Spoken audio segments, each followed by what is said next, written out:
Hello, and welcome to Skynet Today's Last Week in AI podcast, where you can hear us chat about what's going on with AI. As usual, in this episode, we will summarize and discuss some of last week's most interesting AI news. You can also check out our Last Week in AI newsletter at lastweekin.ai for articles we did not cover in this episode.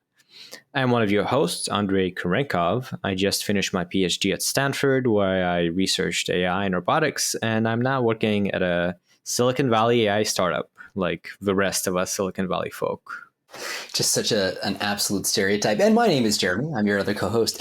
What can I say? I guess I'm like the AI safety guy. I have a company called Gladstone AI. We do a bunch of AI safety stuff, AI alignment stuff, and AI policy stuff with a lot of researchers at like the DeepMinds and the OpenAIs and stuff. And Andre is up to something interesting right now. You can't see him. I can see him.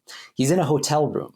Tell the audience about the hotel room and why you're there. I sure will, yeah. So I'm in Hawaii, but I'm here sort of for work. So I'm at ICML, the International Conference of Machine Learning, which is one of the big ones, one of the ones that is kind of a big deal. There's thousands of people here. And it's one of these conferences that is pretty prestigious. I have a paper here that I'm presenting, my very last paper of my PhD. And it's been interesting. It's fun to go to this last conference and see what people are up to. Last try. And just before we started recording, you were talking about how surprising it was that there aren't like a lot of LLM papers, or like there are less LLM papers than you expected. Is that? Yeah, I would have thought that would be sort of a big typical thing, but there's still a lot of work going on in fundamental machine learning theory. There's a lot of work on reinforcement learning theory. And it did make me reflect on this, that, often people have this line of like, we have no idea how AI works, or we have no idea how deep learning works. And I would say I take some issue with that. So sure, if you train a model, it's just a jumble of weights, and you don't really know what the weights do per se, and you don't fully understand what it's learning. But at the same time, we do have interpretability tools, and we do have theory, and we have more and more insights about how large language models work. There's work on mechanistic interpretability from Anthropic, which has been really interesting.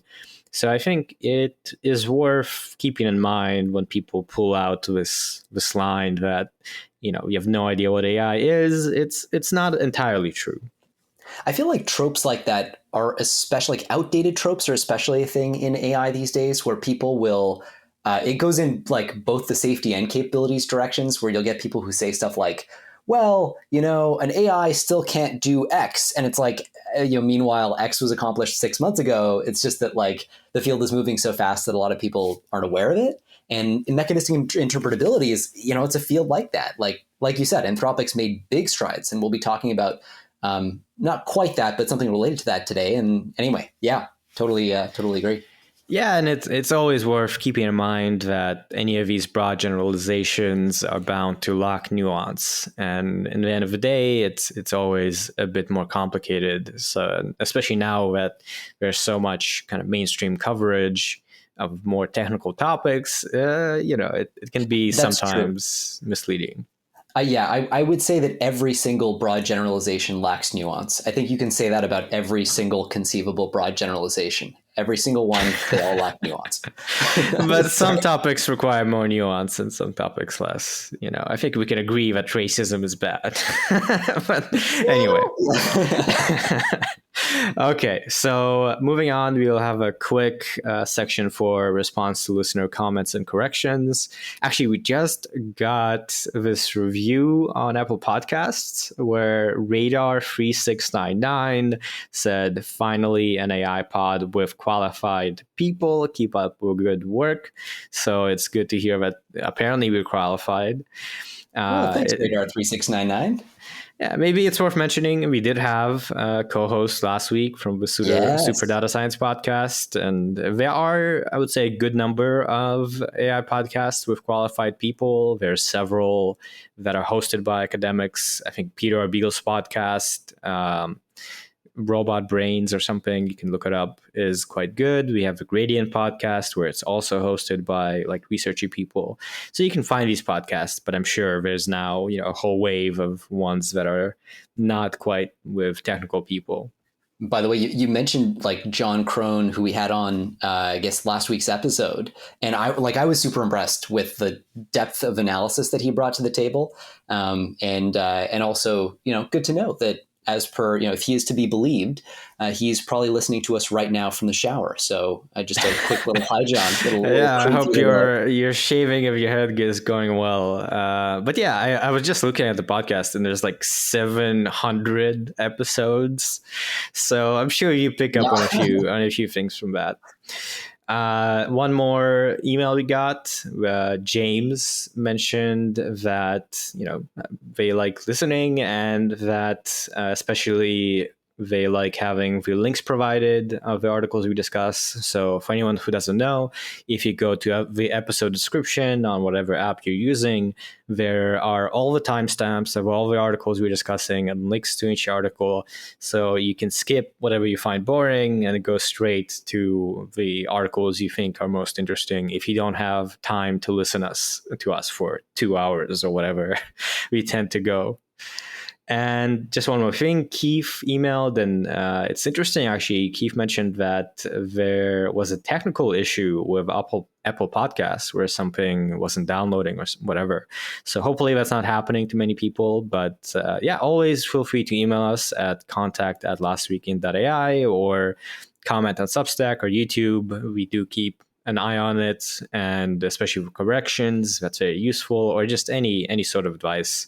We'd love to hear from you. And with that, let's get to the news, starting with tools and apps. Starting with ChatGPT Plus gets custom instructions, allowing it to remember how you want it to behave.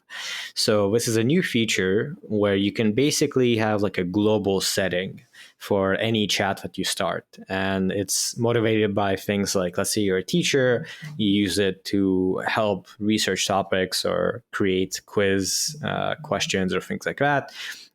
For every new chat, it can be annoying to like start off saying, I'm a teacher and I need your help with this or that. So now you can go and set this, global preference or instruction. And it's always there at the beginning of your chat, and you don't have to worry about it. Yeah, kind of an extension or a modification maybe to the system prompt setting that OpenAI had been exploring earlier, where you can still use this, I believe, right as of right now at least, where you can kind of give some meta context to ChatGPT or GPT-4, whatever you're talking to be like, hey, I want you to respond like this. So I think this is just interesting as a user experience thing. We've seen so many things like this where like, how are you going to surface generative AI search results? How are you going to allow people to give more subtle and nuanced instructions to these systems? And I think this is another one, like global settings. What kind of personality do you want to have, have the system reflect to you? This is another answer to that question. Yeah. And speaking of which, actually, this is not a new feature, but as someone who has Android, I'm excited that ChatGPT is actually launching on Android finally. Right. It's not just on iOS, but this feature you can access either on the web or on the ChatGPT iOS app. So I think it's already pretty much live.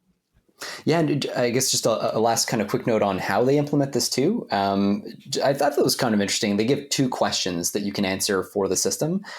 So like they'll ask, what would you like ChatGPT to know about you to provide better responses? And how would you like ChatGPT to respond?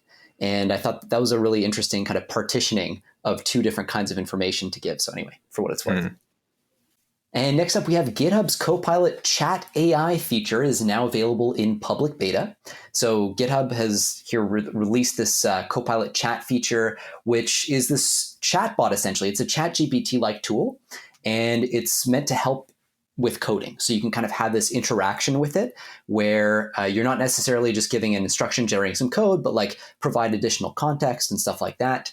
And yeah, it's aware of the code that it's generating. It has that context, and it can give you real time guidance and analysis of your code, and even help you troubleshoot and stuff like that. So really, another kind of step by Microsoft GitHub, the kind of Microsoft GitHub OpenAI axis, if you will, to like push the frontier of code generation and put it in the hands of real users. Kind of cool. Yeah, for any developers, programmers, it's just going to be an extension on VS Code. If you're already using Copilot, it's probably just going to be part of that extension. Personally, I would say I'm pretty excited. Copilot has been pretty good for speeding up my development, but it can be annoying. It's limited. You can maybe add a comment and it makes code suggestions, but this can answer questions. This is contextualized in your code, so it can explain things. I have often, if I'm having some issue, I have to go to ChatGPT and talk to it and have it generate code and a copy paste. So yeah, this is a nice little addition, and still not going to automate any programmers, but if you are a programmer and you haven't tried Copilot yet, I would say it's probably a good time to do it, because it honestly makes programming less. It's more enjoyable because you can, for any kind of easy stuff, instead of looking up documentation or writing, for loop with some obvious code, you can just have ChatGPT generate it for you once you write a comment. Yeah, it's really helpful that like it's always the most monotonous stuff that it does really well. Like a lot of the data cleaning and pre-processing functions, I just find it tends to do pretty well at. I will say I don't think we're going to talk about this article today, but I saw something that said like Stack Overflow has had like they've slashed their user base by 50% over the last 2 years. And stuff like this just like keeps making me think, like I really hope Stack Overflow is okay, because I could imagine, as this turns into a chatbot, you're really starting to deliver a lot of the value that Stack Overflow, I almost said once did, still does, but within the development environment itself. Yeah, and that's kind of interesting, right? If you think about it, Stack Overflow made up a lot and pretty big chunk of the coding of the training data sets, as far as we can tell. And, you still will have new programming languages and frameworks and so on coming out. So if you have a Stack Overflow, how do language models learn about these things? I guess they'll need to read documentation like the rest of us. Yeah. Yeah. All right, and on to the lightning round. First, we have Wix's new tool can create entire websites from prompts. So Wix is one of the big sites where you can have a GUI tool to create websites with click and drag. They can probably also do programming. I've never messed around with it, but they introduced this AI site generator where you can do text to websites, and that includes design, layout, text, and images. It combines in-house and third-party AI systems, so ChatGPT is part of it. And kind of a no-brainer. We've seen various, instances of this. I still remember, like in the early days of GPT-3, before ChatGPT, one of the things that kind of went big on Twitter was like, "Oh wow, look, I can have GPT-3 write a website for me." Yeah. So yeah, back in the old days. It's kind of funny how you can almost like, I can imagine a plot of like the context window of these models versus like the, let's say, number of user flows that they can accommodate on an app that they code up, and just like, I don't know what that fit would be, but it's like more than linear, it seems like, which kind of makes sense. The more fits in the context window, you can do like exponentially more with that.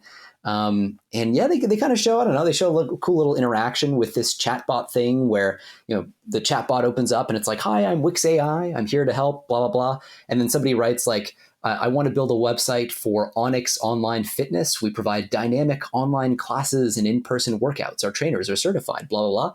And then the chatbot goes, "That's great. Like, any more details?" And the person writes, "We have a variety of fitness classes available, blah, blah, blah." And like, this is the kind of interaction you have. And then it just kind of like populates out this initial website, which, super cool. It does make me wonder, like, what happens when, we talked about the proliferation of like, not fake news, but just articles generally that are AI written, and the internet gets flooded by them. Well, what about websites? What about apps? Like, it seems like that's very much on the horizon too.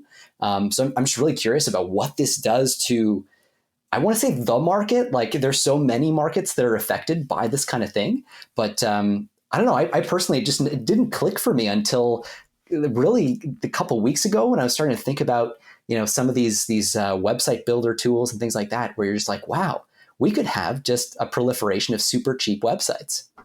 Yeah, it's going beyond click and drag, which is still kind of time consuming. You have to modify a lot. So it's another instance in which it's a productivity boost. It makes things quicker. And another example where AI is just being integrated into everything as kind of the user interface at this point to do whatever you need to do. Very true. And next up, we have Google Bard is now available in the EU. So this harkens back to June because that's the time when Google was forced to delay Bard's rollout in the EU. And this was because the Irish Data Protection Commission, the DPC, they insisted on stricter privacy measures to sort of help European citizens to protect their privacy. It's all kind of consistent with the GDPR stuff that Europe has set up to have extra strong privacy laws. And now Bard has launched. And so they've done this, they say, after doing this, after ticking these boxes, they're providing users with more information and kind of control over how their data is used and stored and all that. And so starting as of not quite today, but when the article came out, so I guess a couple of days ago now, Bard is available in like 40 languages here, including Arabic, Chinese, German, Hindi, and Spanish. And so a bunch of privacy features too that you can play around with and sort of control your data a little bit more. You can pin and rename conversations, share them with friends, export stuff to Python code and to Replit and so on. So just a lot more kind of fine-grained control that you can have over the system. Yeah, so for all the EU people, that must be exciting. I will say I haven't played around with Bard too much, and from what I've been hearing, it's still quite a bit behind in terms of capabilities, which is honestly kind of surprising. But I think it's partially strategic, right? Because keeping it low powered also means it won't do any crazy shit that some of these other things are doing. And moving on to the applications and business section, starting with an AI supercomputer Whirs to life powered by giant computer chip. So this is about Cerebras, which we've chatted about on and off over the years. It's a startup that works on these AI-specific chips that are very different from the computing we have typically. So instead of GPUs, instead of CPUs, which have this whole architecture of having instructions and having a whole program and having pretty small, chips, right? If you've ever constructed a computer, they're kind of, you can hold them in your fingers. These are entire chips that are, like 20 inches or some pretty big size, unlike what is generally the case with chips. They're like more like a niche. And for Cerebras, they've been saying that this means that it'll be faster, it'll be more energy efficient. And they've been working at it for quite a few years, and now they're making partnerships and building supercomputers.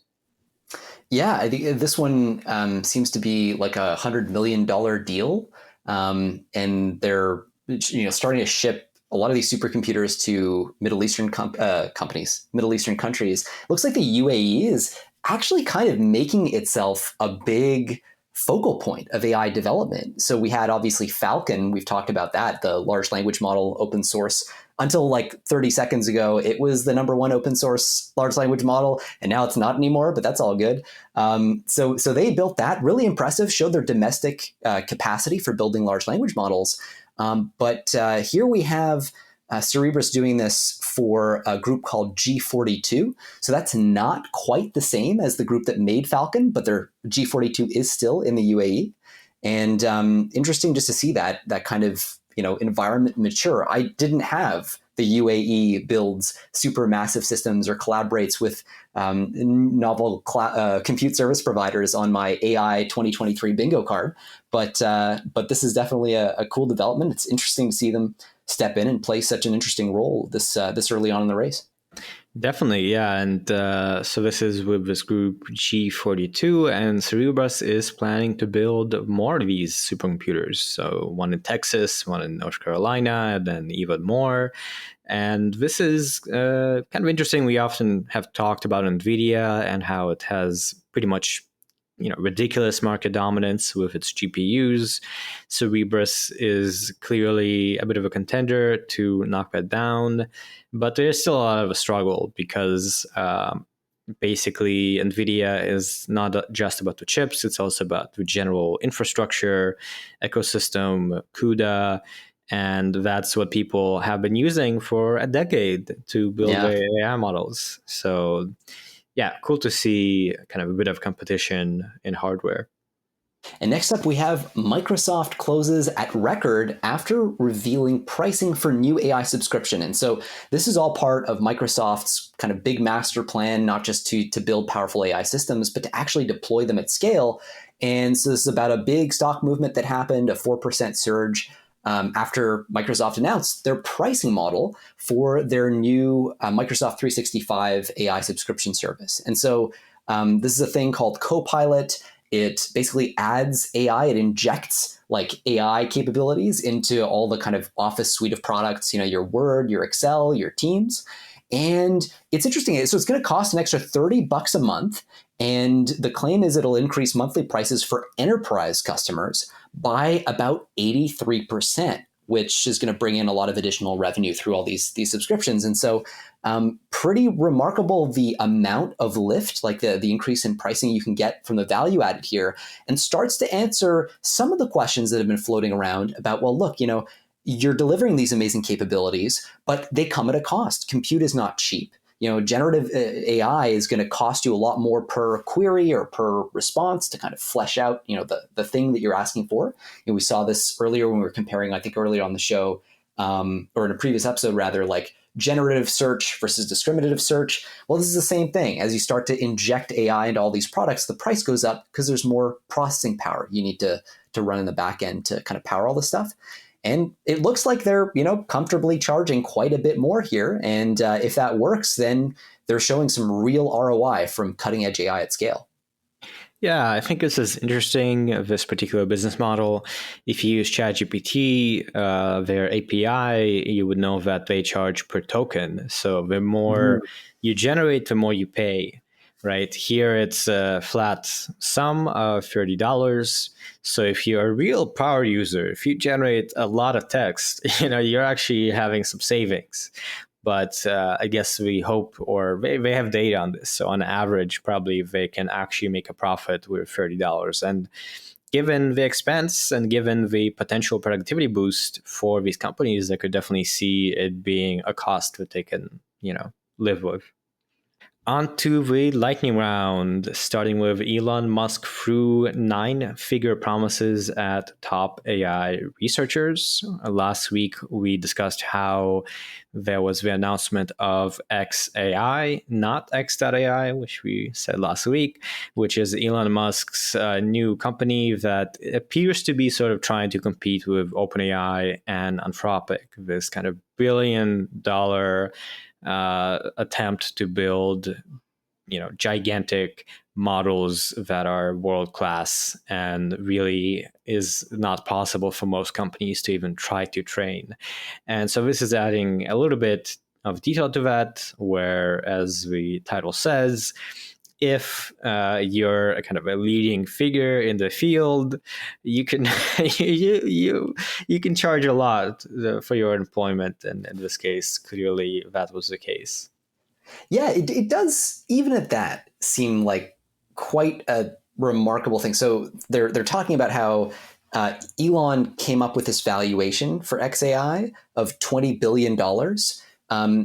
Keeping in mind, this company doesn't yet have a product, right? So we have necessarily no external evidence that they can pump out these LLMs in an effective way. I suspect they can, based on everybody they have working for them. This is a stellar team, so I'm sure they'll put together something amazing.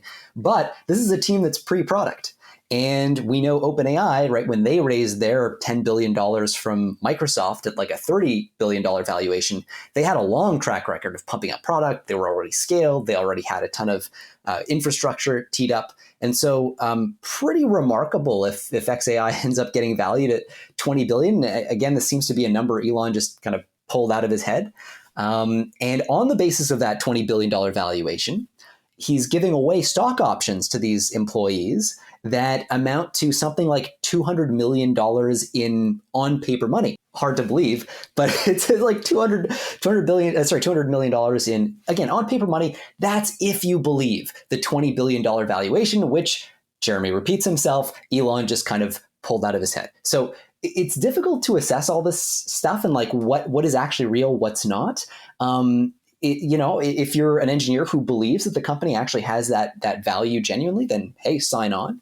But this isn't an entirely insane compensation level for these kinds of people. They're entry level, or not entry level, but like fairly junior engineers working like at some of the frontier labs that I know that make order of magnitude like $3, $4, $5 million a year. Stock options on top of that for very elite people. You can see justifying these insane, at least on paper, salaries and bonuses and whatever. So kind of interesting. Not too surprising to see a fairly eccentric move, let's say, like this from Elon and XAI. But it's an impressive team for sure, and hard to argue that they're not going to be at the frontier here. Yeah, and at the time of the announcement, there were 12, founding members announced. So clearly, there was some success, including some very notable names. So yeah, it will be definitely exciting to see what XAI will be up to. And next up, we have machine learning market to hit 419.94 billion by 2030, according to Grandview Research Inc., which the first thing I notice here is just how incredibly specific this prediction is. 419.94. Boy, they know what they're doing. Essentially the global machine learning market, they're saying is going to rise, they think, by 2030 to that level, with a cumulative annual growth rate of 34.8% between 2023 this year and then. So that is like a very significant growth rate. It seems plausible. I could see it being considerably higher as well. It could also be lower, who knows? But they're saying that this market is being driven by increasing demand for, AI-driven solutions across industries and growing deployment of edge AI. So we're starting to see models get compressed, or just smaller models generally be deployed on edge systems like drones and probably your toaster at this point. And so, nothing too surprising here. I don't know, Andre, did you see anything that got your attention? No, yeah, it seems pretty reasonable. This is from one of these reports, market research reports that people buy to have these sorts of predictions. They say that kind of big chunks of the value will be in advertising and media, healthcare, a little bit of manufacturing.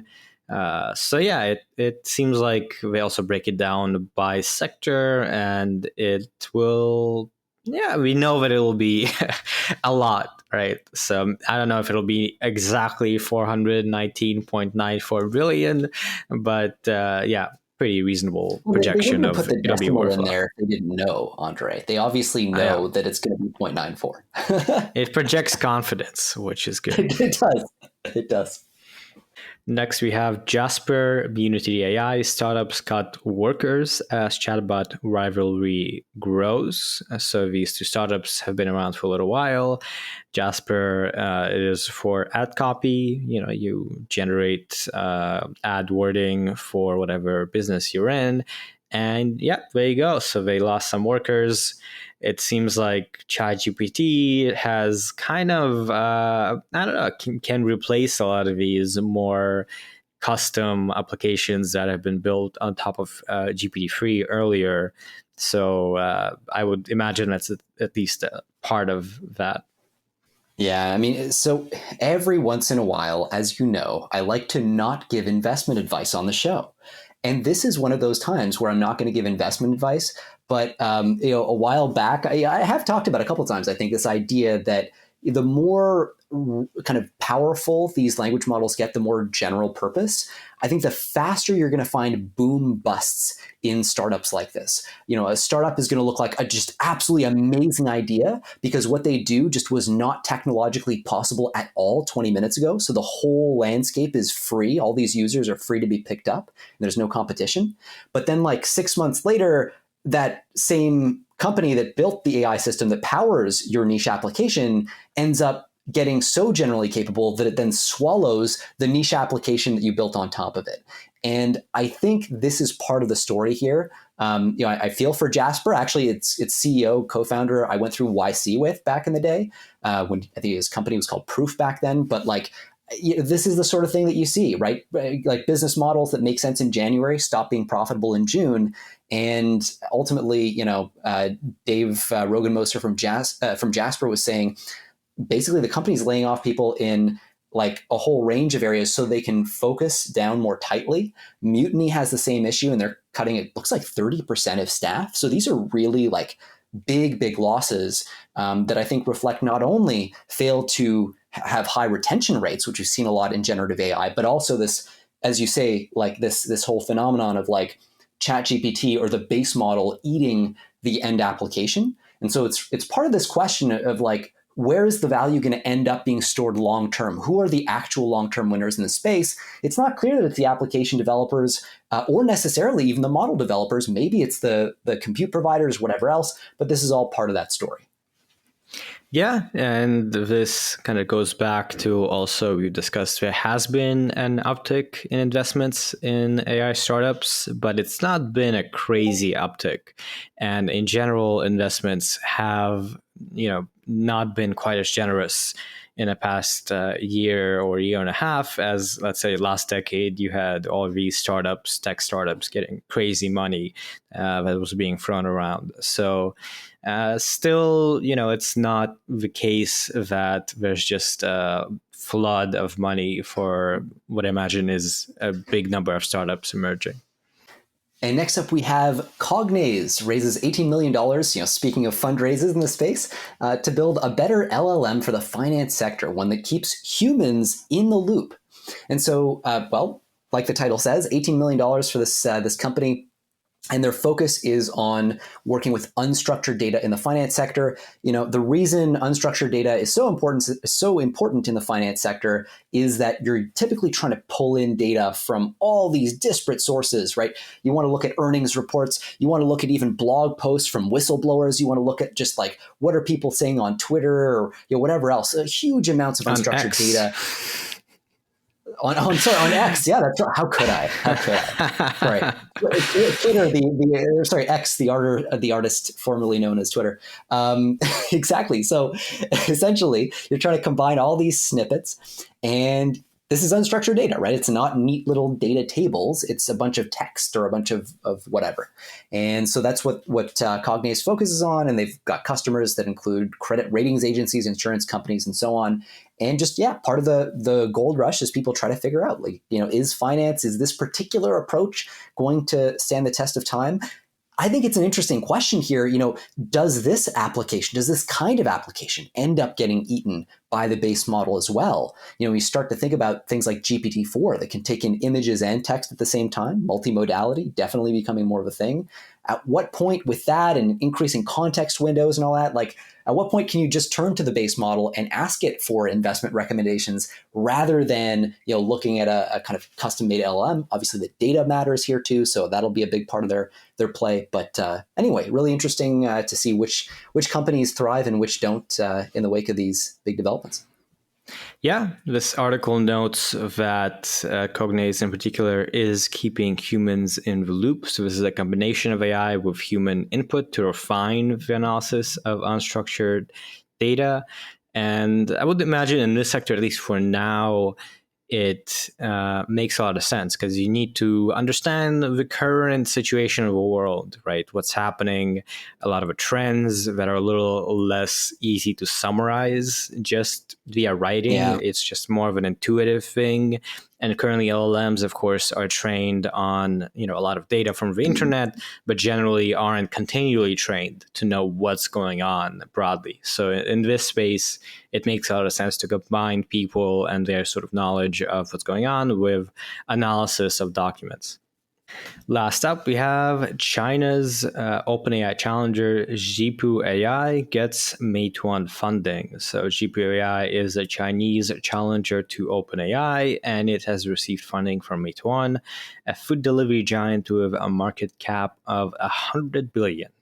Meituan now owns a 10% stake in Zhipu AI, and Zhipu AI has recently raised hundreds of millions of yuan in a Series B round. It was founded in 2019 by a professor from Tsinghua University, a very kind of prominent university that does a lot of research.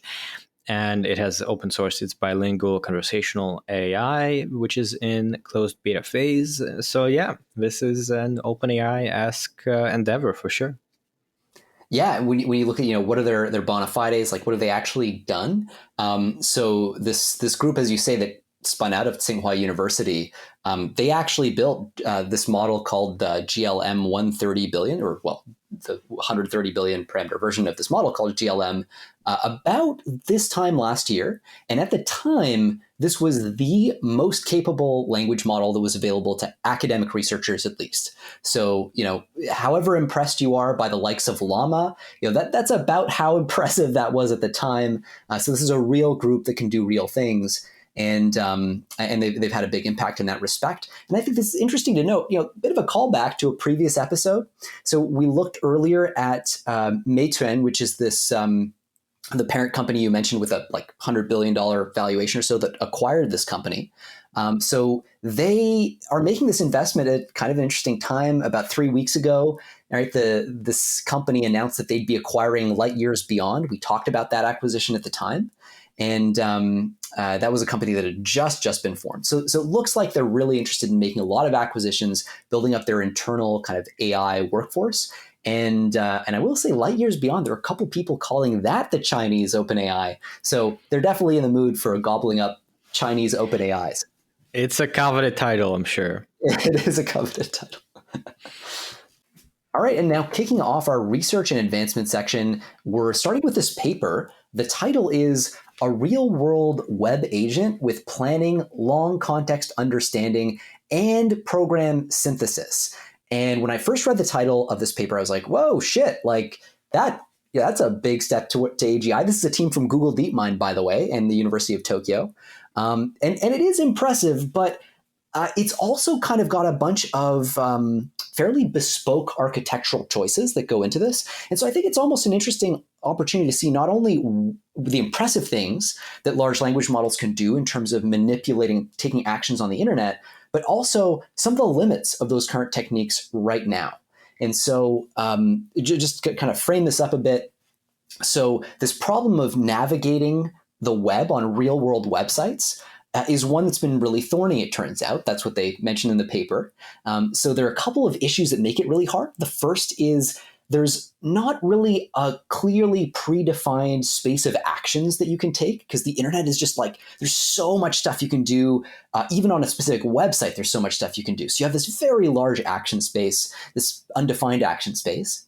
And you've also got this challenge that these like long strings of HTML that are going into making up a website. Like a typical website has a huge amount of HTML. So you need a very large context window. You've got to be able, essentially, if you're a language model, to read this, to gobble up all of this text. And today's AI systems tend to have context windows that are just a little too short, and that creates a challenge. And then there's a third issue where, to do stuff on the internet, these systems need to be able to be really good at parsing HTML.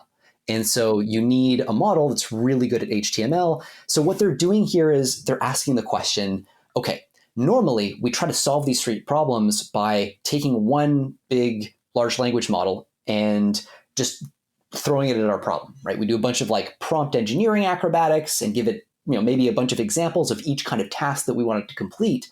But what if instead we combined specialist models that were each fine-tuned for different subtasks that go into this? You got one maybe that's fine-tuned for interpreting HTML and planning actions, and another one that's going to focus on program synthesis to actually carry out the next action.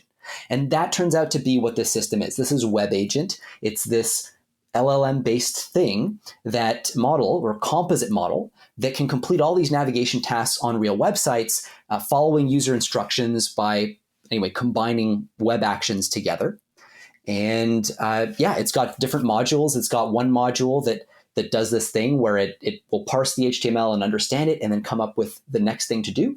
And then it hands that off to a module that does program synthesis. Like, how do we actually implement this on the website? So anyway, I thought it was kind of cool. Last thing I'll just mention is they have a specially designed module for this website parsing to just kind of like understand what the model's looking at, the HTML. And the way they tackle that challenge is by using this special local global attention thing that, so this thing is using an attention architecture, basically like a transformer. We've talked about those before. It's able to pay attention to certain bits of its input and not others. But it's got this mix of like being able to focus locally versus zooming out and globally, which is really important for HTML because it has this nested structure. There's kind of a natural hierarchy to it. So that turns out to be a really big part of the solution here. Anyway, I thought it was kind of a cool example of, hacking something together that seems a little bit more, less general than you might expect given the trends in the space, but that does perform much, much better than traditional approaches on this task. Yeah, and I will say, I think as far as trends go, we have had, in terms of what people are using, definitely a lot of work on just language models, which are general models.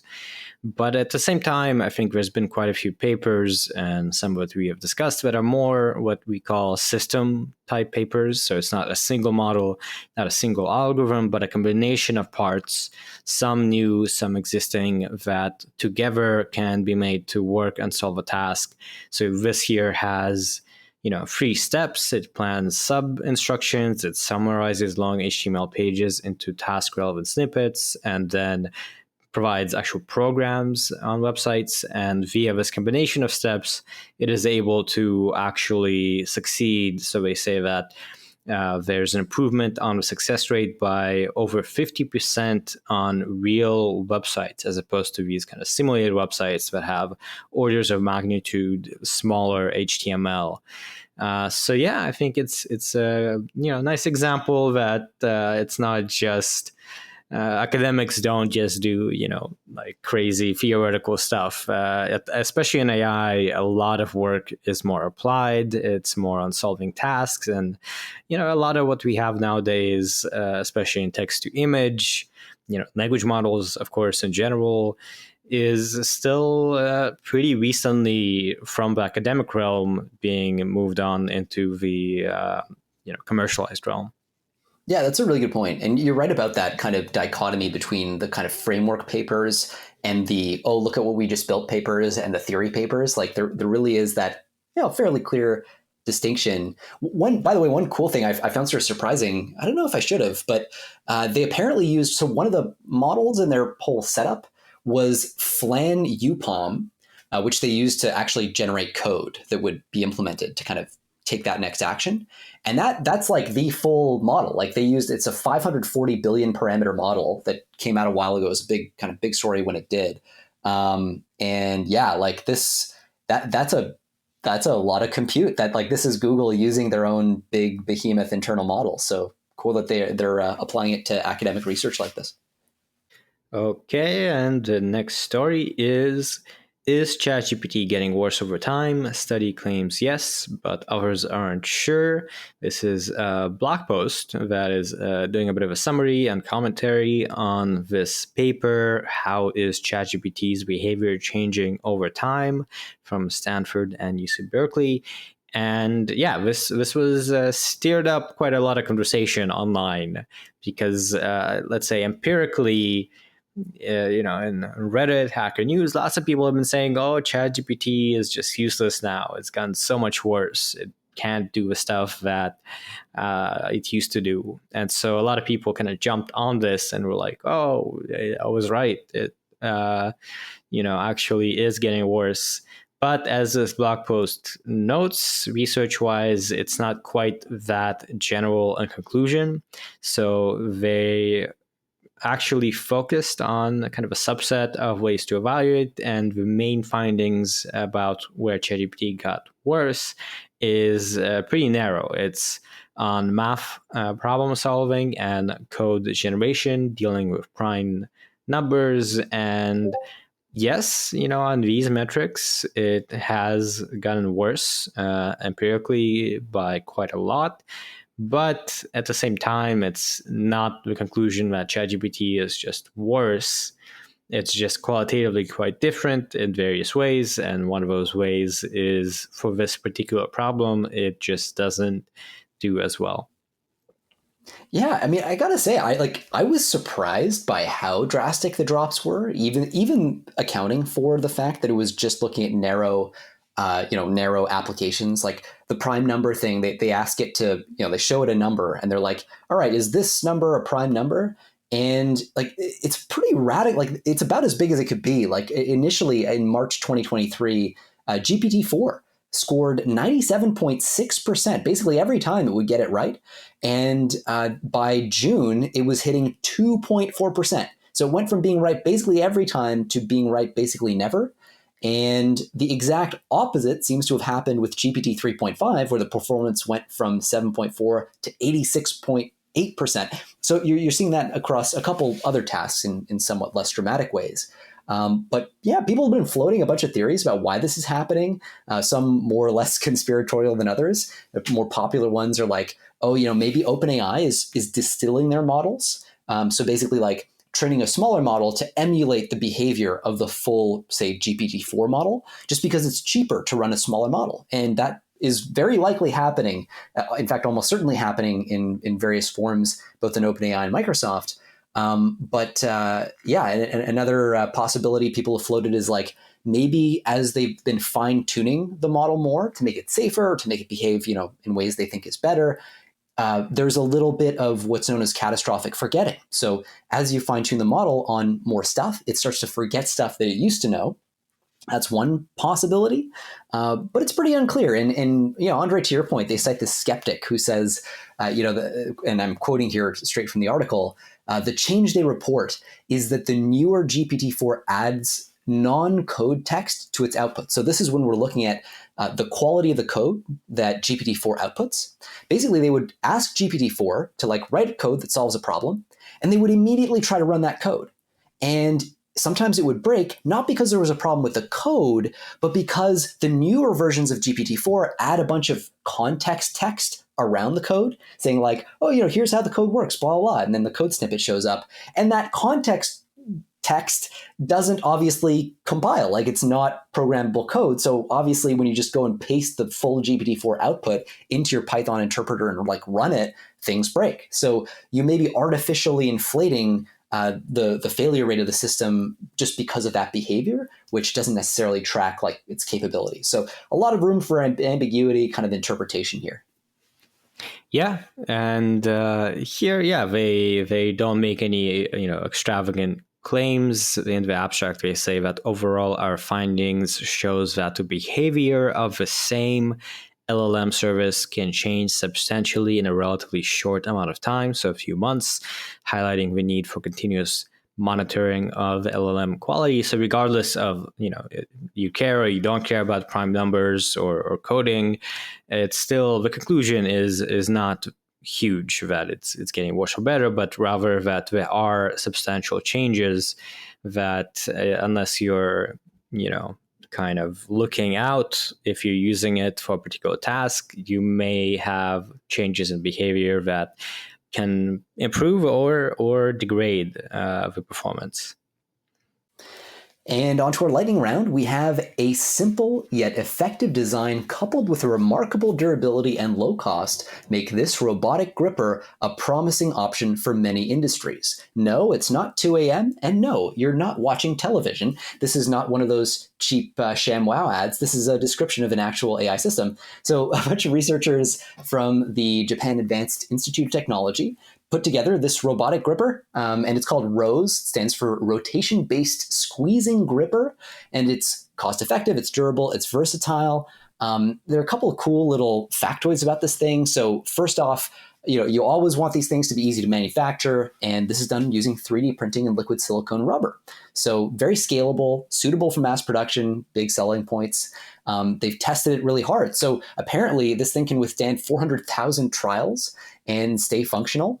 So that's pretty cool. Anyways, it's all kind of part of this like bringing AI into the real world thing that does seem to be so hard, right? We need like robotic systems that have features that are really difficult to design and engineer. So kind of cool that we're seeing more and more of this sort of like realistic, rubber meets the road type of setup become possible.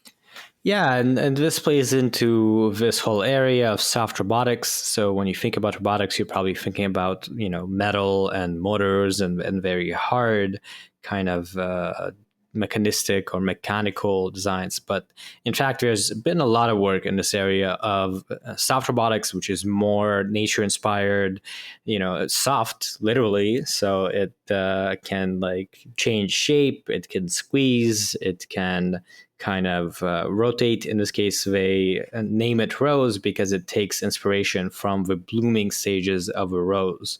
So it kind of has this rubber that rotates to squeeze stuff and grab it. And there's a lot of advantages over having a mechanical hand with fingers for this sort of thing, because, fingers are hard. Designing something that works and controlling that sort of thing is very complicated and expensive. So having this sort of thing where it's relatively simple, but it can grip a lot of objects easily, which is one of the main things you need in industry, it's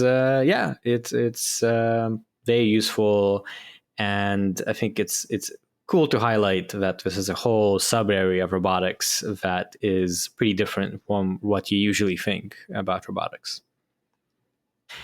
Next story, deepfake videos prompt false memories of films in half of participants. So deepfake videos of movie remakes that don't exist can prompt false memories in participants, where a simple text description of fake movies can lead to similar false memory rates. And if you visualize it, the participants can say, oh yeah, I remember this or whatever. But of course, in this case, they don't. And yeah, it's an interesting result, right? Because you can imagine it's not just changing, like, let's say, misinformation about what's going on right now, which can be easy to verify or not. But now you can actually mess with memory of what happened by generating, let's say, plausible things, such as, in this case, a deepfake of a remake starring different actors, such as Will Smith as the character of Neo, or Brad Pitt and Angelina Jolie in The Shining. And yeah, they asked 436 people in a survey that included this watching of deepfake videos.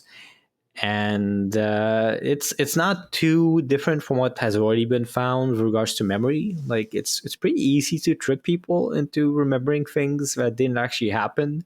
So it's not crazy. It's not something that's overly special to deepfakes, but it is worth knowing, I suppose. Yeah, I mean, like to me, it kind of seemed like one of the take homes was how stupid the brain is, because they're like, "Hey, idiot! Like you thought we'd need like fancy deep fakes to make you think that Neo or that Will Smith played Neo. Well, actually, we could do it with text alone." And in a weird way, I found that like slightly deflating for the whole deep fakes thing, because it's just like, oh, we can just do this with text, which is a point that the authors kind of make at the end of this. But yeah, I mean, it is another vector, right? So I guess if you're not convinced by the text, maybe you'll be convinced by the video. So yeah, kind of interesting to note for sure. Yeah, looking at the abstract now, it actually says deepfakes were no more effective than simple text description at distorting memory. So I guess this is good in the sense of like, let's not freak out too much about AI. And one last thing I'll note, as is often the case with AI research, there's quite a fun title here. So it is face/off changing the face of movies with deepfakes. And if you're a movie person, you may know what Face Off is. Quite a fun movie starring Nicolas Cage and John Travolta.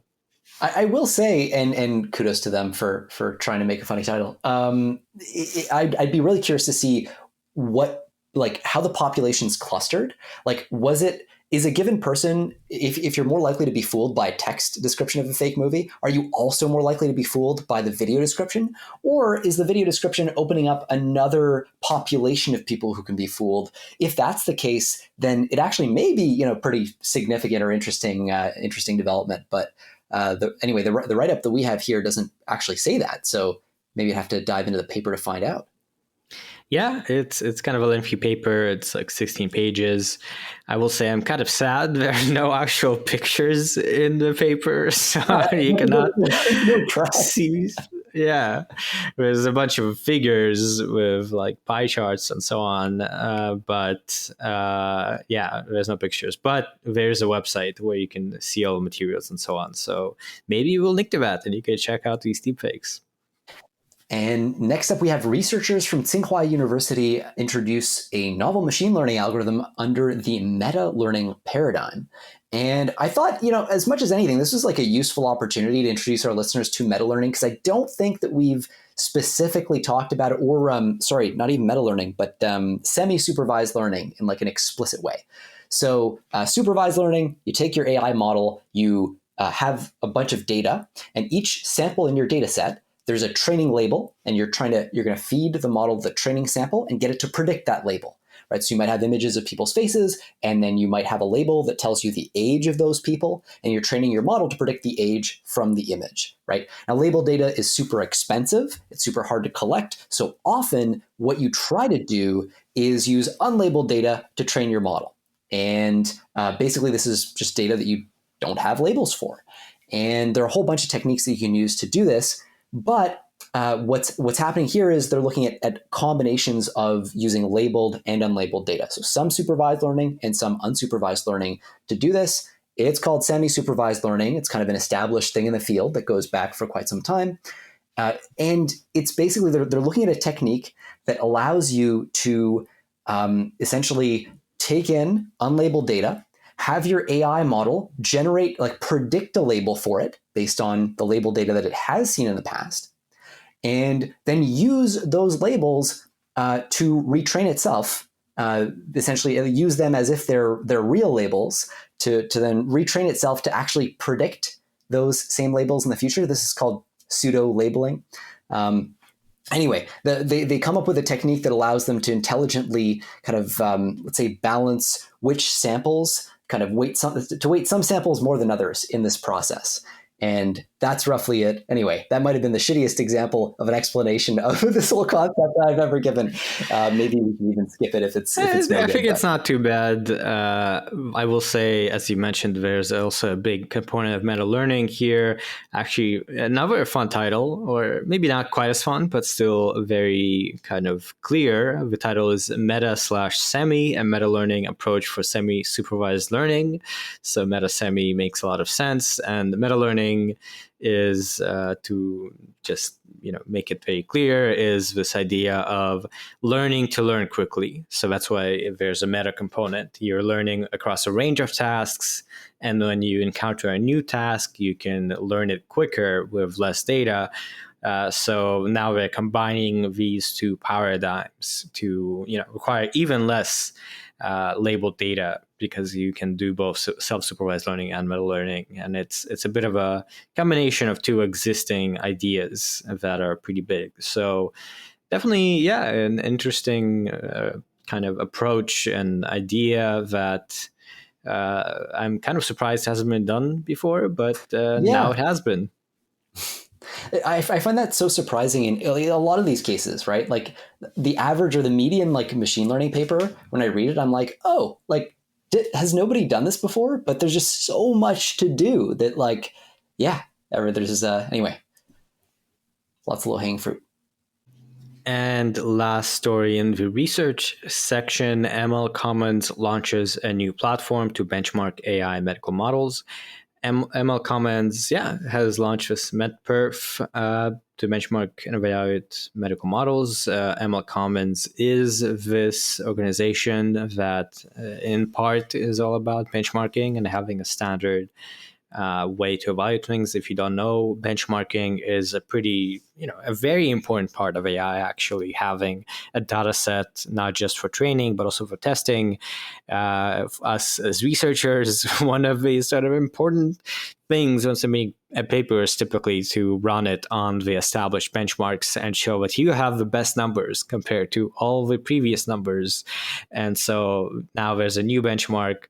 It was built with input from over 20 companies and more than 20 academic institutions. And it's a big deal.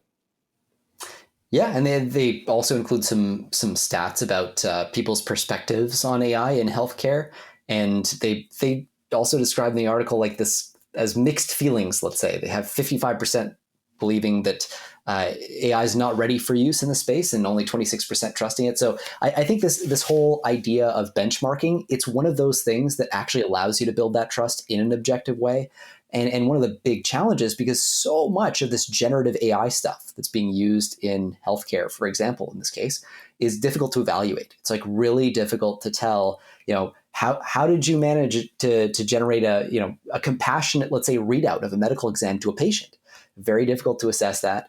Very difficult to assess the truthfulness or factuality of these models.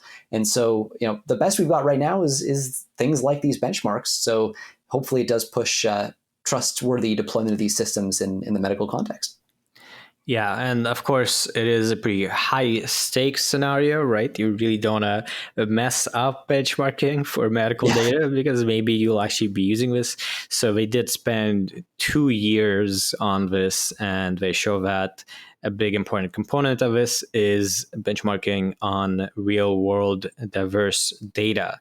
So they have data not just from the US, but also from South America, or at least that is the general goal here, is to have a big sense of variety so that there's no bias or incorrect conclusions in general. Oh, quick note. I just realized we skipped the open source section. I didn't even say it. That's because we didn't have any open source stories this week. So there's just not been as much media coverage of open source recently. And I think that we generally do try to cover things that have articles associated with them. But I will say, if you're a listener and you keep up with open source and you see some new cool open source package or development project, feel free to email us and highlight it, just so that maybe we are missing out on a lot of stuff that's worth covering, and you can flag it for us and we will actually talk about open source instead of just skipping it. I think we're in the Llama 2 aftershock phase. It's a tough act to follow. Yeah. All right, moving on to policy and safety. We have a very feel-good title here, Our Oppenheimer Moment, the Creation of AI Weapons. And this is a New York Times opinion piece that was written by Alex Karp. He's the CEO of Palantir. If you don't know Palantir, this is a big tech company that has a lot of kind of collaborations with the DoD. They basically make software for the U.S. Department of Defense and also for other defense departments and national security departments around the world. And this is, I think, a very important perspective to be aware of on kind of AI risk and how to think about the whole landscape. And it's got a little twist in it that I thought was a little bit funny. So, in Silicon Valley, one pole in this whole kind of AI risk debate is the sort of like techno-optimist libertarian take that roughly says, hey, don't worry about, rogue AI scenarios. We should be using this stuff. We should be, hitting the pedal to the metal on AI as much as we can. The problem is not that AI is too dumb. The problem is not that AI is too smart. The problem is that it's too dumb. So let's accelerate. And so he starts the article off by talking about, look, people are freaking out about GPT-4 and how impressive it is. The 6-month pause letter, the White House stuff, like all this stuff that you'll know if you listen to the podcast regularly. But then he says, this is pulled straight from the article, we must not, however, shy away from building sharp tools for fear they may be turned against us. And he basically takes the view that, look, there's an international competition on AI capabilities that forces us to forge ahead. He's kind of, he gives it off this vibe of like, okay, you've got these Silicon Valley elites that are telling us to freak out, but the real risk is losing the geopolitical competition to adversarial states like, Russia and China. That's kind of the vibe of this thing. And I understand the take. Certainly, I think it in my opinion, it kind of fails to actually engage with some of the articles for catastrophic risks from these systems. But his position is, hey, forget about the catastrophic risk, whether because he doesn't think it's a real thing or because he thinks that it's worse to lose to China. And it's not worth trying to coordinate a slowdown with them, which I don't necessarily agree with that. But one thing that I thought was funny, though. So after having teed this whole thing up, there's this plot right in the middle of this article. And what they're trying to get you to do is compare nuclear devices with machine learning systems and kind of the rate of development of them. And so the metrics that they use to compare these two things, for nukes, they use explosive yield in kilotons, which makes sense. How big of a boom do you get? And you see over time how the boom gets bigger and bigger, okay, as we get better and better at making these scary, powerful systems. But then for machine learning systems, the number that they use is the number of parameters in these AI systems. And they're kind of framing it as like, yeah, the more parameters you have, the smarter this thing is, the more dangerous it is. That's like having a more explosive yield, a more dangerous super weapon. And like, that is, if you had to pick a number that was like the most misleading, I would say the number of parameters is up there. Just like very quickly, like this is the Jeremy nitpick, but like you could instantiate a version of GPT-4 today on your computer with like 500 trillion parameters, assuming your computer had big enough memory to just store that, with like all random numbers. And you could just call that a 500 trillion parameter model. Like technically you could say that. What really matters is the amount of compute that you invest and the amount of data that you invest to kind of actually update those parameters so that they have values that are good. So they actually cite two Chinese models as being like the biggest that have been made so far and implicitly the most dangerous, when those models, just if you know the history of AI in the last couple of years, those are like kind of well-known models that are, they're not dense nets. They're these things called mixture of experts models that tend to have way more parameters than compute budget. And so they radically overestimate the capabilities of these systems. So anyway, I just thought it was like this interesting little bit of maybe a journalistic error, getting people to focus on parameter count rather than compute. Totally understandable. It's just like one thing to look out for when you're looking at a system.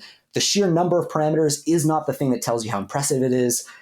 Compute plus data plus parameters to some degree, those three things have to increase together to give you effective scaling. And anyway, I just thought that was an interesting little side note. Yeah, I think it is worth highlighting.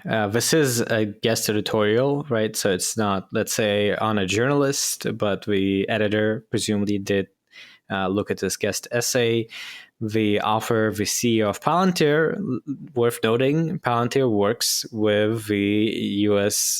Department of Defense. They build technology for definitely the army, I think maybe, a lot of the government, let's say. This graph is, there is a visualization of the explosive yield in kilotons and the number of parameters. It's like, they tried to make the two look similar, it's pretty amusing. Like, explosive yield is pretty directly like, this is what it's doing. Parameters, you may or may not lead to better performance. And in fact, in this article, they say that we have learned that the more parameters a model has, the more expressive its representation of a world and the richer its ability to mirror it. And that's not necessarily false. Like, we do have scaling laws, but it's not exactly true either. So it's worth noting. I will say a lot of this article is not just about this arms race, so a lot of it is drawing this parallel. Kind of the broader point here is that we should work on AI for the military, basically, which of course Palantir does. There's a quote here towards the end that says, I fear that the views of a generation of engineers in Silicon Valley have meaningfully drifted from the center of gravity of American public opinion. The preoccupations and political instincts of coastal elites may be essential to maintaining their sense of self and cultural superiority, but do little to advance the interest of our republic. Anyway, it's let's say a little bit. The commentary here is kind of grandiose in a way that is not something I think is fun to read. But it is true that there is a big sense in tech broadly that working with the military and building military tech is something you should not do, or is something kind of looked down upon. And I do think there is a real argument to be made that national defense, self-defense is important. And as we get very powerful AI, it is a real ethical question of like, should I help to build AI for weapons, AI for self-defense? The instinct for many people is just no, I don't want to work on AI for military, but this essay kind of challenges that. And I think I do sympathize with that kind of general stance. Yeah, I totally agree. I think it's one way or another. Like you can't have a country that isn't competitive on AI from a national defense standpoint. You see this tense interaction between those two things of like, we need to accelerate for national defense, but we also worry about the risks, malicious use and maybe catastrophic risk from accidents, things like that. And it's interesting how incentives shift your views about one or the other. Like if you need to accelerate AI to make money, maybe you're less likely to worry about the catastrophic risks, and that sort of seems to come across in this article as well. So sort of interesting. Yeah, and I guess my last thought on this is it's kind of weird in a sense for this comparison of bombs to parameters, because these are general purpose models. GPT-3, like we are going to develop it. People are making giant models, even though you can use them for military applications because of a general purpose. People have sort of accepted of like, let's build it. And yes, people use it for various things, but whatever, it's worth it. And Palantir doesn't really do that sort of thing. They build sort of tools that have AI components, a lot of for data analysis. We've talked a while back about how they built this tool that incorporates language models for data analysis. So it's kind of misleading to say, the coastal elites don't want to be partaking in this arms race, when in fact, that's what we're doing. We are building really, really big language models, whereas Palantir is building tools for the military that are not, in any sense about this arms race. And next up, we have this post. It's not a news article per se. It's a post that was put out by Anthropic, which again, along with OpenAI and DeepMind and maybe a couple other labs, is really one of the main large language model companies. And they've been especially active in AI policy recently. And we'll be talking more about that later. But this is a post called Frontier Model Security.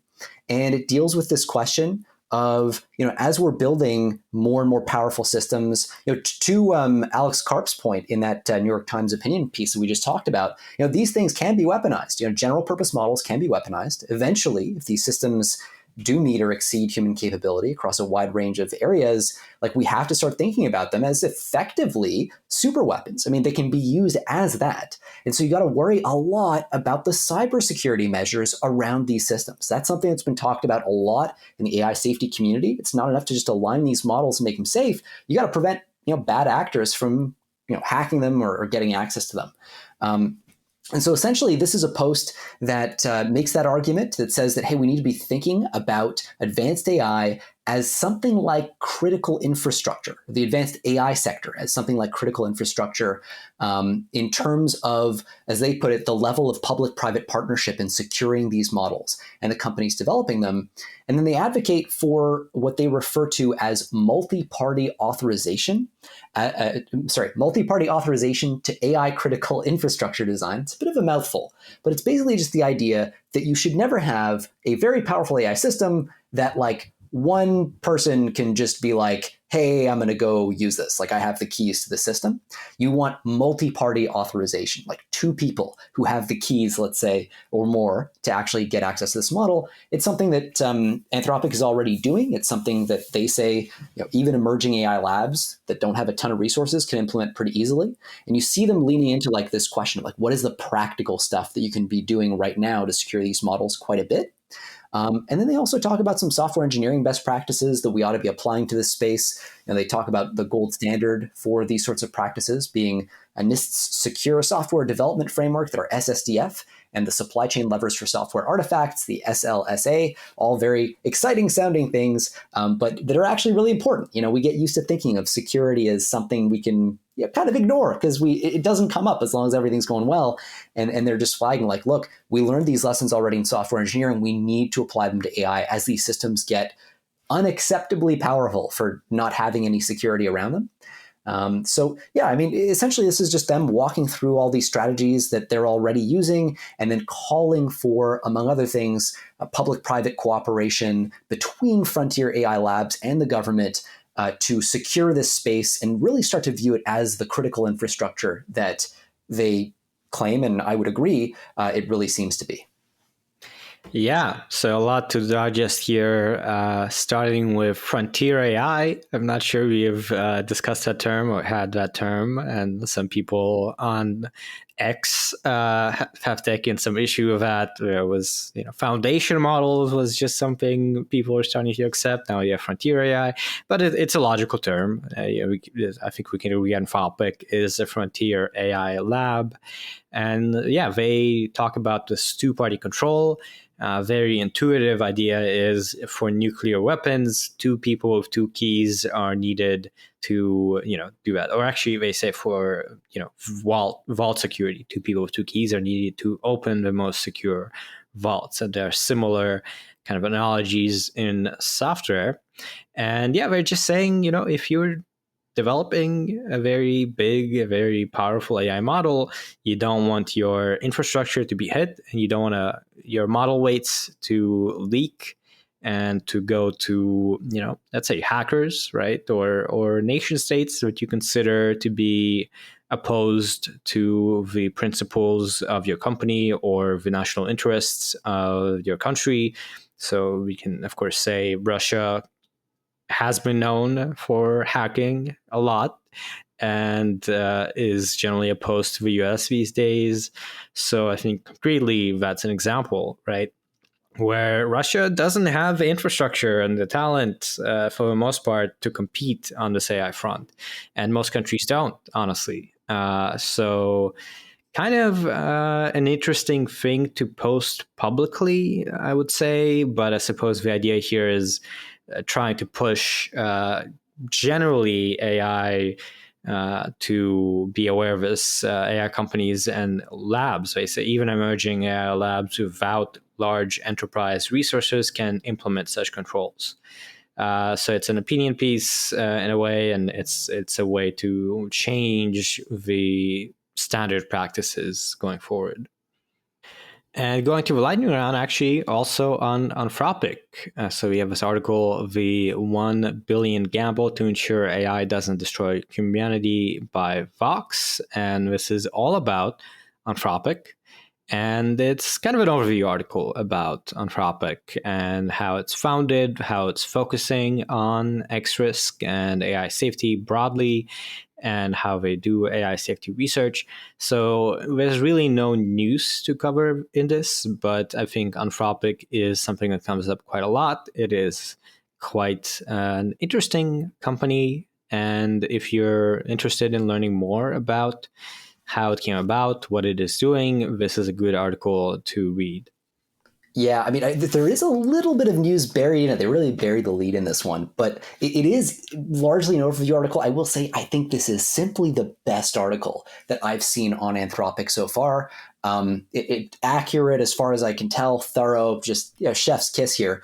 And the it's the usual like kind of New York Timesy sort of well, that sort of vibe. It's a Vox article, but it's got that kind of New York Times vibe where they start the story off with this almost Socratic dialogue between Evan Hubinger, who's one of the big AI safety researchers over there who came from Miri before, and kind of discovered some things about inner alignment a few years ago, and Jared Kaplan, who was the lead on the Scaling Laws for Neural Language Models paper back in the day. So two really kind of big researchers, and they have this back and forth, and it's all about one of the key trade-offs at Anthropic that they're kind of trying to deal with. And it's this question of like, how do you trade off the need to build very powerful systems, but also to make them safe? Because you can't necessarily do safety research without building the system. That seems to be one of the paradoxes with AI. And you can imagine the sort of like internal debates that are happening in Anthropic, like, do we push that next level of capability, or are we ready for it? Do we have safeguards for it, or does something go wrong? And it centers around Anthropic's empirical mindset, where they're like, we got to just work with these systems in the real world and see what they do rather than just navel gaze. That's a controversial view, because it is very possible that goes horribly wrong. You could leap ahead in capabilities without having the mechanisms in place to control these systems. And so within the AI safety community, it's controversial, but considered somewhat interesting and promising at the very least. One of the key piece of news, though, here is they talk about the setup that Anthropic is looking at for their kind of corporate governance. So Anthropic, for context, is a public benefit corporation. So they're not a traditional for-profit. So that means, so basically laws that govern these public benefit corporations, they explicitly state that officers of the corporation have to consider the interests of the general public in their decision making. So it's not just about shareholder value. And as part of that, they're doing a setup where they're setting up this like board of trustees that have special shares in the company, controlling shares, but that don't give you upside. There's not an obvious way to make money off those shares. And the sole purpose of this board is to impose kind of pressure on the company to stay true to its initial kind of stated objectives. I will say that that board or the 5 trustees include Jason Mutiny, who is a really big voice in AI safety, very high up. He's the CEO of the RAND Corporation. He used to be an aide at the Biden White House, very senior aide there. And Paul Cristiano, the former head of OpenAI's alignment team, who heads up the Alignment Research Center now. So it's a very safety-focused board. Last thing I'll just mention, Jack Clark, who's their head of policy there and one of their co-founders, he came out and said, basically, he's framing up their view on risk, and I thought this was a really good nutshelling. He says, "I'm saying you need to show people that the super bomb might come out of this technology, and we need to be able to regulate it before it does." He says, "I'm thinking that our strategy," basically, he says, is we need to show people that the direction of travel is that you get to basically AI as a super bomb being made by a 17-year-old kid in 5 years. That's kind of their model, is like within 5 years, effectively a 17-year-old kid is going to be able to use AI systems as a super weapon. So hawkish on risk, I think in a responsible way. Obviously, I'm a big fan of Anthropic, but a cool expose. And anyway, highly recommend people check it out. Yeah, very nice job summarizing a lot of the main points. And it is a long piece. So that's, I think, part of why you did have to touch on a lot. And because it's long, I will say, is not just on Anthropic. It talks a lot about the specifics of this company, but as part of that, it touches on AI safety more broadly, the general kind of world that this is part of, the ecosystem, the community. So definitely, yeah, very good article to understand a lot of what's going on around AI safety. Next article, 7 AI companies agree to safeguards after pressure from the White House. So safety-wise, this was a pretty big story.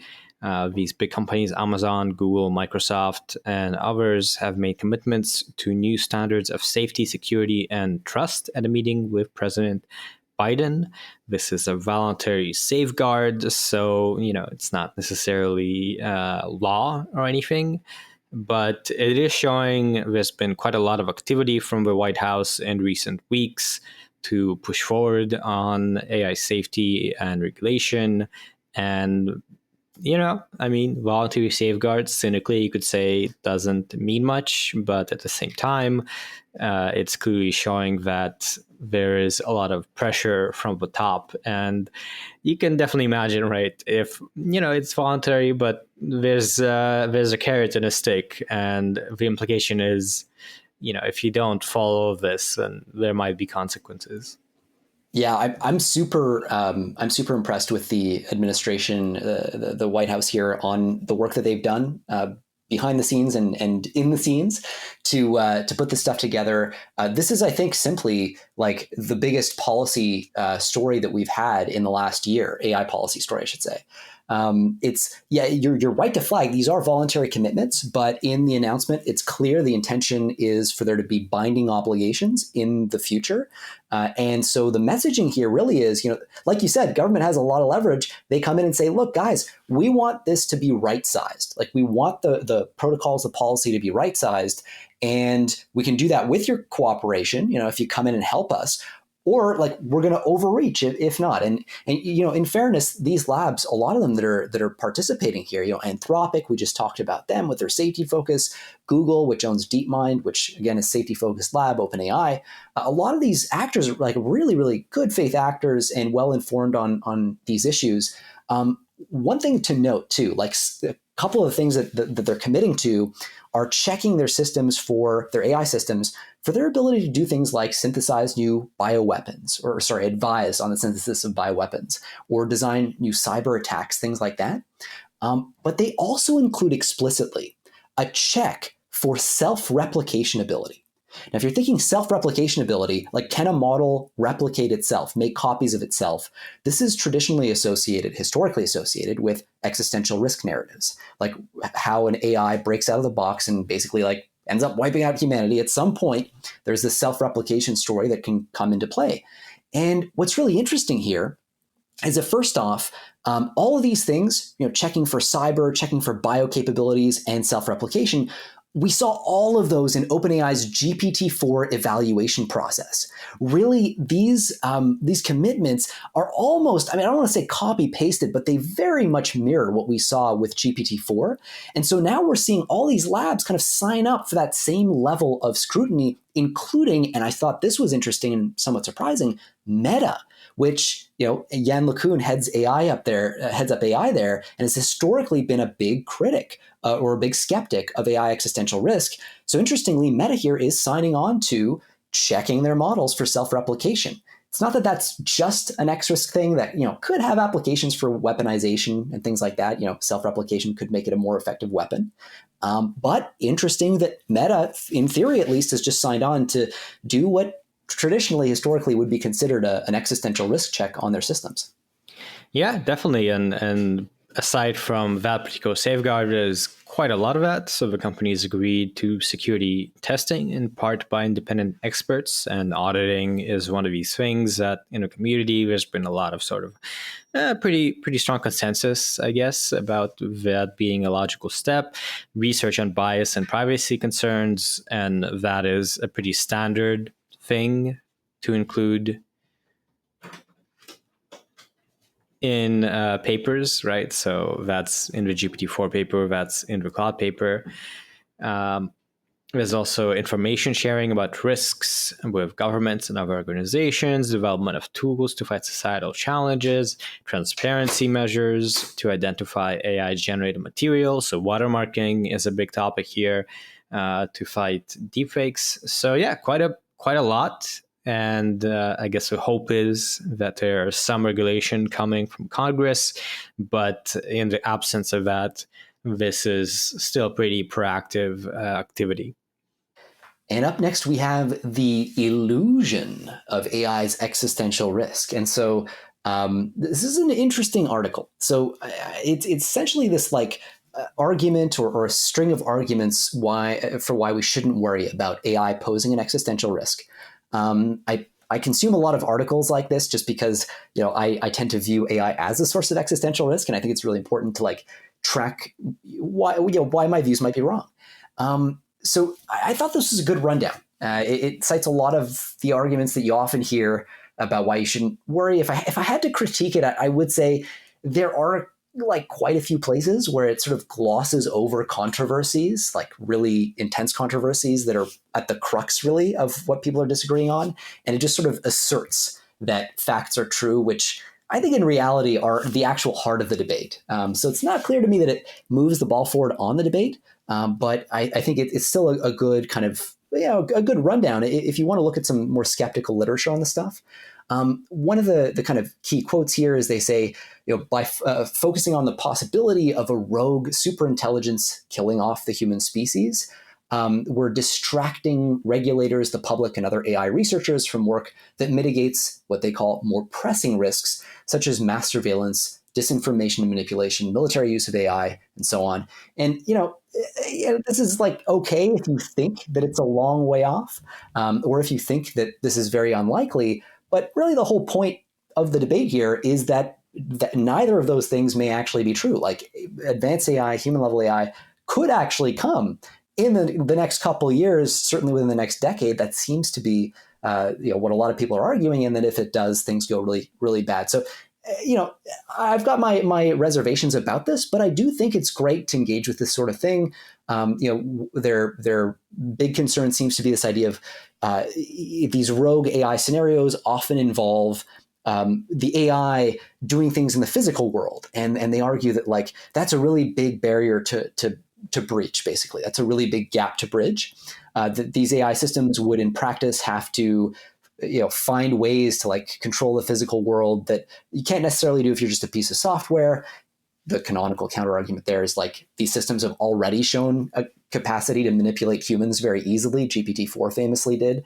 And so, not that much of a leap. And besides, we're actually plugging these things into third-party APIs as the ChatGPT API is. So like, these things are already plugged into the physical world. But I really think it's worth checking out, especially if you find yourself nodding along with some of the arguments I've made on technical safety in the past. Check it out. You might see something that makes you think more deeply about this stuff, and I think it's always good to engage with that sort of thing. Yeah. We've had maybe at least one article in the past that had this very anti, X risk perspective that was, let's say, dismissive. This is not the type of article. It's a pretty carefully laid out argument and perspective. It notably has this reality check that goes into what would actually have to happen for the prospect of extinction by rogue AI to change from being a purely hypothetical threat to a realistic threat. And it spends quite a lot of text and argument for why, let's say, it's not a plausible position. And yes, as you said, there are some counter arguments, but a lot of the time with people who are opposed to X risk, it's sort of a blanket dismissal.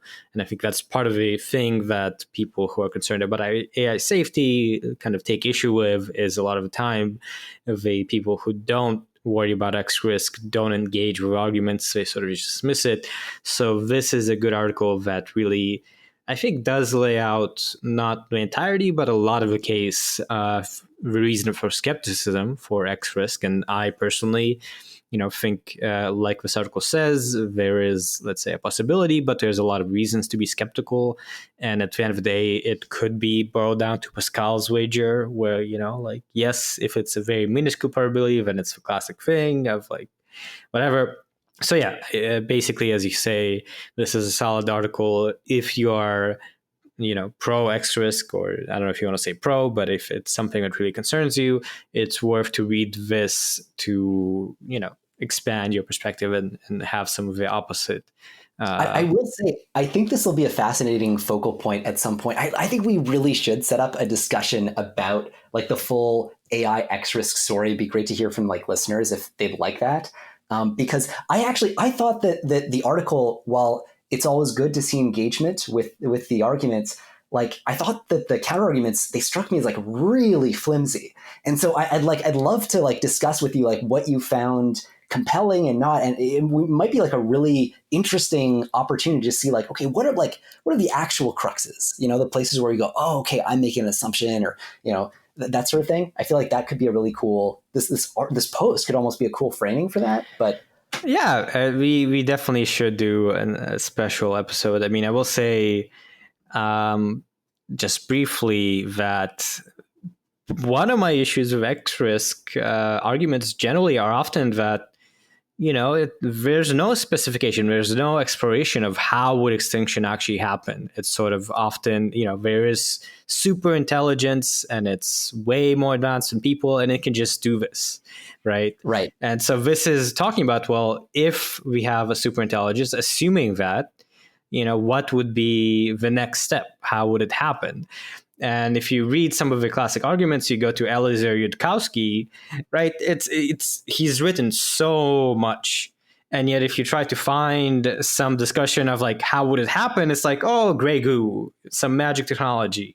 Right. So okay. Anyway, well, maybe we'll park this for that later discussion. But there are absolutely a ton of, I think, very plausible concrete scenarios that people have proposed.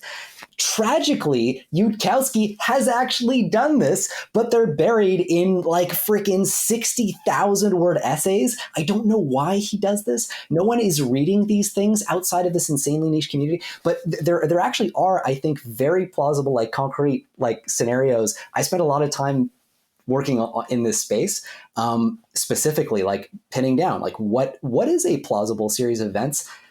I think that there may be assumptions buried in those that are wrong. And that's really interesting too. But anyway, I would love to dive into this, and like maybe this is something that we can park for later. It's like a beer and podcast discussion. Yeah, one of these days we'll get around to recording, a more of a discussion type thing that's not news specific. If there are any particular topics, listeners, that you'd want us to do a whole special episode entirely about, such as X risk, then yeah, be sure to tell us. And next, last article in the section, large majority of Americans have strong reservations about AI emergence, CNBC survey shows. So only 27% of Americans are comfortable with development of AI programs that mimic human thinking and potentially replace human activity.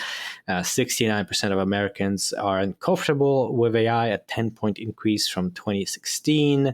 All demographic groups are now uncomfortable with AI, and they express discomfort in AI with areas such as customer service, medical diagnosis, and self-driving cars. And I gotta say, even as an AI academic, as someone who's been in the space for a long time, I have some reservations and some discomfort about AI with ChatGPT just because it's happening so fast, right? And it feels like it's a lot of things will change, and some of the things that will change maybe I'm not a fan of.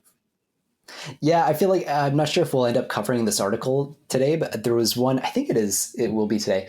There was one poor woman who was this like comedian and writer, and found her job. It was hard to read, man. Like it was like she would go from 10 requests for articles a week to then 5 and then 3 and then 1, and then money becomes an issue. And anyway, we'll get into it, but it's just like I can totally get why quite a few people are nervous about it from that perspective.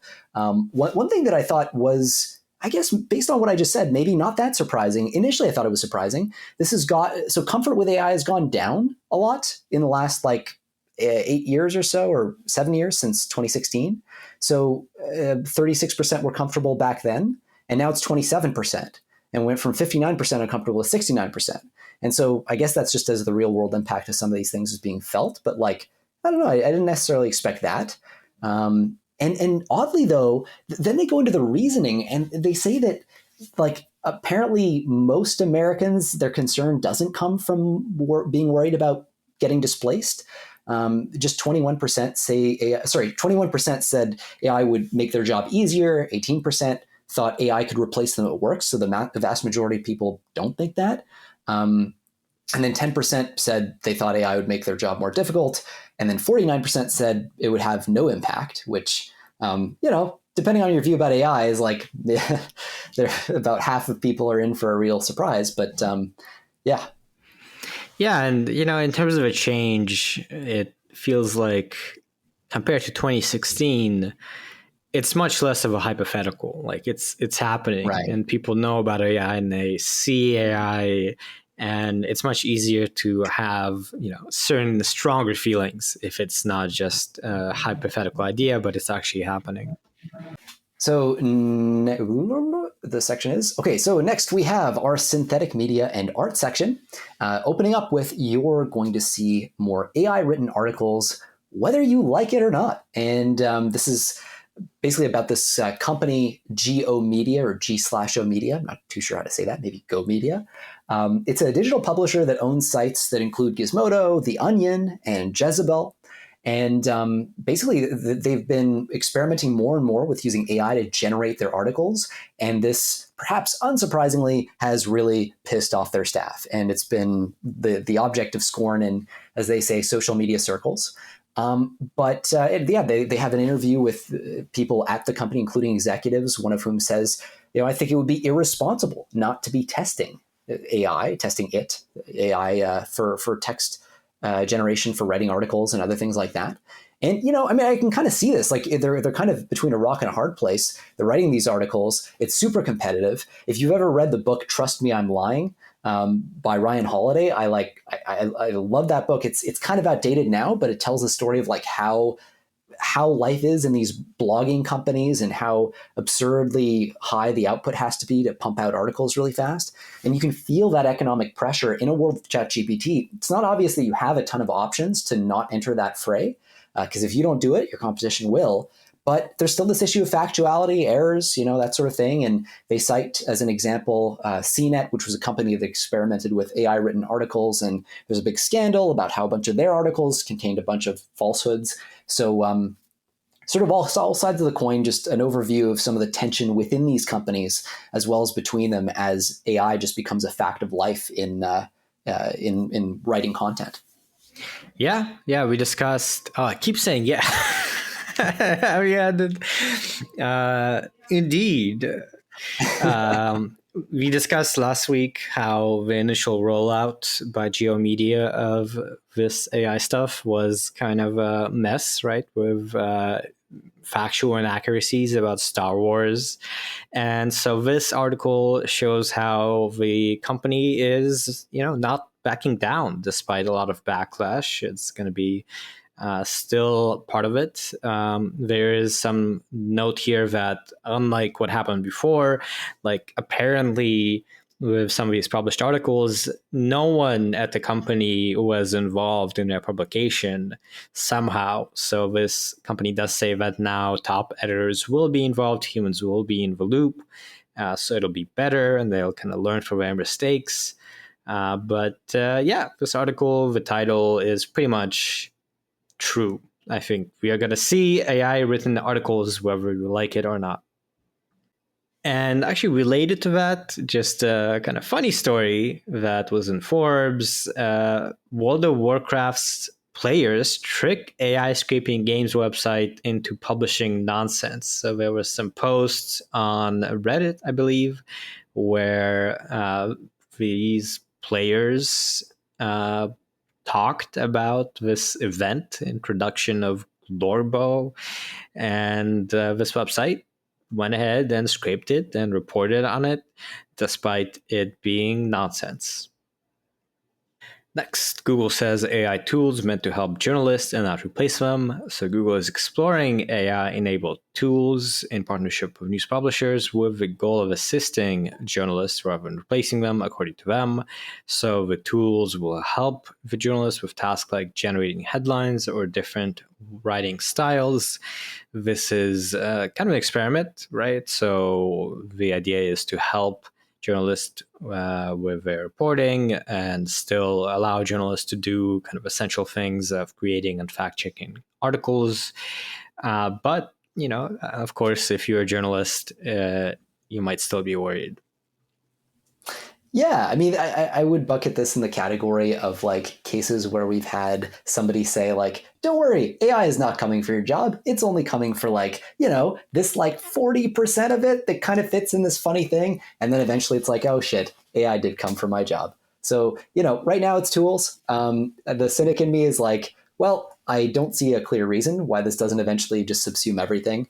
And I think right now, this is a song and dance that we've been through. This is not society's first rodeo at this line of argument. And I can understand journalists not not taking this specific particularly well and saying like, look, this is clearly just a first step in a gradual process of erosion of our value add here, especially on the back of the other story that we just covered. So, realistically, this is going to be automated. I don't see how it doesn't end up that way. But in the transient, yes, it will make journalists' jobs a lot easier, probably.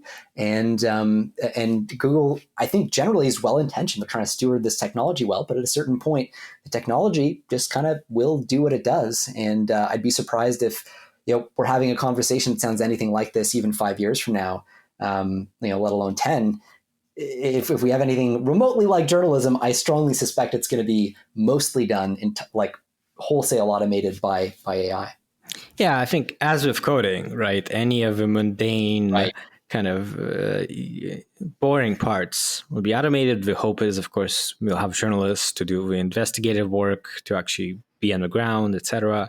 So it's going to be a mix. This statement did come out after Google has demonstrated this tool to executive at the New York Times, the Washington Post, and the Wall Street Journal.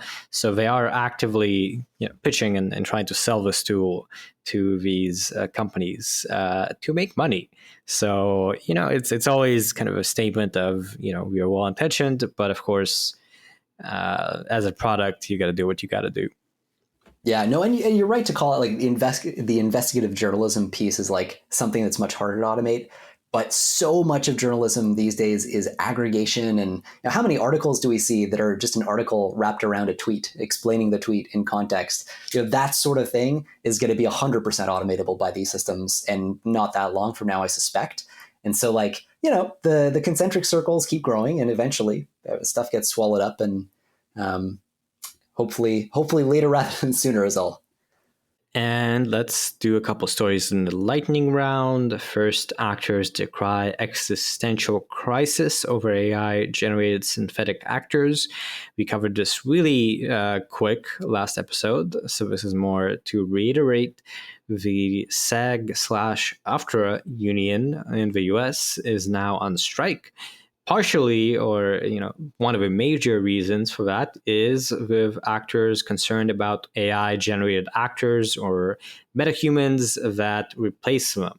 And this is both for purely AI creations and AI that mimics the actor with 3D body scan, and then you generate a voice, which we can already do, and there you go. You can now have this actor in your movie without having the actual person do the acting.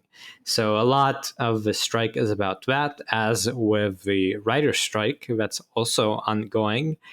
And this article pretty much just covers how that is currently the case and goes into some of the details.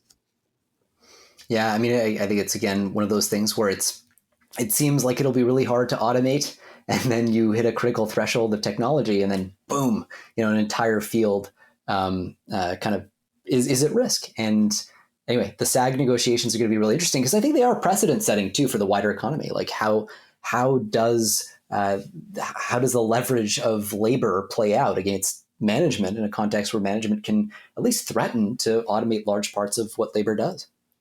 Exactly. I think this is very interesting as a sort of precedent-setting move of, in the age of AI, when automation is a thing, maybe we'll see a resurgence of unions for humans to be able to, bargain. And some of the bargaining here is about actors having the license to their digital likeness instead of the studios being able to do whatever you want. Things like altering a performance in post-production, so that you don't need the actor, you can just change it up, things like that. And the strike just recently started. I think we can expect it to go on for quite a while, and this will actually influence what you will see, as far as things that are coming out soon enough, or actually maybe even in the near term with TV. So worth knowing. And next up, our last story in this section, and sadly for the episode, AI tool creates South Park episodes with user in starring role. And so this is this company called Fable Simulation, and they've developed this AI tool that they call Showrunner, and it can create basically these full-on original episodes of South Park. They have dialogue, they have animation, voices, and editing the works. And you can enter a prompt, and the tool just generates an episode, and it even creates a character based on your looks and your voice. So this was created for research purposes. It's not going to be released to the public or for profit, but maybe just a harbinger of things to come here. And the the creators of South Park and the show's broadcaster haven't been approached about the experiment. So, all kinds of copyright questions, if you were to release this, certainly. But just shows you like how close this sort of wholesale automation of TV show creation is. Yeah, we will link to the site. You can watch this 21-minute episode. I will say that I think the consensus is it's not very good. It's not nowhere near the kind of level, but they did do this as part of a paper. So the paper is to Infinity and Beyond, Show One and Showrunner Agents and Multi-Agent Simulations. So this is more of a demonstration. It is also a company, so you can sign up for a waitlist for this sort of thing. So it's not exactly with pure intentions. And, it's also very true, of course, that with South Park, there's a lot of things that are in your favor in terms of being able to generate the animation and the assets and visuals. So kind of a funny story. You can check it out and see what you think of the episode. Generally, I would say I agree that it's pretty subpar, but it is, of course, impressive that we can do this entire thing now from scratch. Yeah, I kind of feel like this sort of thing is, reminds me of the early days of image generation, where you'd have, this person does not exist, and it's like a AI generated face or something, and it's super grainy. And then, within a year, it's like the resolution just gets revolutionized, and the next year again and again. I kind of feel like this is, whatever 2020 or so was for computer vision or image generation. It feels like we're like around there for this sort of product. Pretty remarkable. Yeah. Yeah. To be fair, I think ChatGPT and Anthropic, given their focus on safety and not saying bad things, maybe South Park is safe from automation. That's true. So, they have a moat. Their moat is cursing and sex jokes. Yeah. Okay, well, we're done. Thank you so much for listening to this week's episode of Last Week in AI. Again, you can go to lastweekin.ai for a text newsletter and for the links for all of this, also in the text description of the podcast. We would appreciate it if you share this podcast, if you rate us on Apple Podcasts. I'm pretty sure that somehow helps us get more listeners, although I may be wrong and just making it up. But, our egos could always use a boost. And that's it. Hope you enjoyed the episode, and be sure to keep tuning in.